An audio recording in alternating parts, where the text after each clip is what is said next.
Hello दोस्तों। तो आज हम पढ़ने वाले हैं संसाधन। संसाधन यानी कि रिसोर्स। संसाधन वे सभी वस्तुएं जो हमारी आवश्यकताओं को पूर्ति करता है संसाधन कहलाता है।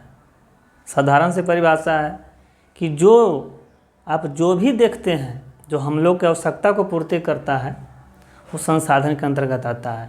चाहे बेंच हो, टेबल हो, हवा हो, पानी हो, जल हो, ये सभी के सभी क्या है? संसाधन है। और संसाधन को दो भागों में विभाजित किया जाता है। एक होता है प्राकृतिक संसाधन, दूसरा होता है मानव निर्मित संसाधन। प्राकृतिक संसाधन किसे कहते हैं?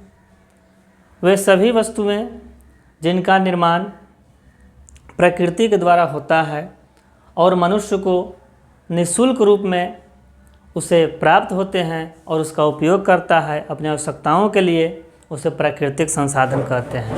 जैसे हवा, जल, भूमि, पर्वत, वन, सूर्य प्रकाश, नदियाँ, ये सभी के सभी क्या हैं? प्राकृतिक संसाधन के अंतर्गत आते हैं। दूसरा है मानव निर्मित संसाधन।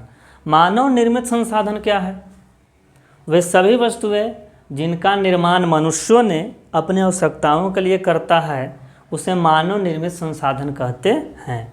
जैसे आप बहुत चीज़ों के देख सकते हैं, आप आसपास ऐसे बहुत चीज़ें देख सकते हैं जिसको मनुष्य ने निर्माण किया है, वे सभी मानव निर्मित संसाधन के अंतर्गत आते हैं। जैसे कि आप मोबाइल, कंप्यूटर, लैपटॉप, कुर्सी, टेबल, बेड, मकान, पंखा, मोटर, बल्ब, बिजली, ये सभी के सभी क्या हैं?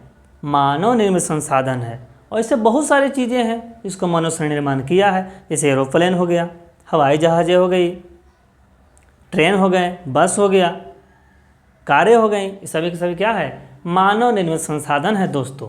तो आप देख सकते हैं यह संसाधन था और 10वीं क्लास में मुख्य रूप से संसाधन ही पढ़ना है और इन सभी को बारी से यानी एक एक करके पढ़ेंगे। जैसे कि जल हो गया, हवा हो गया, पर्वत हो गए, सभी के सभी पढ़ेंगे। तो ये पहला चैप्टर है और इसलिए आप इसे ध्यान से पढ़ सकते हैं। देखिए दोस्तों, जय हिंद दोस्तों।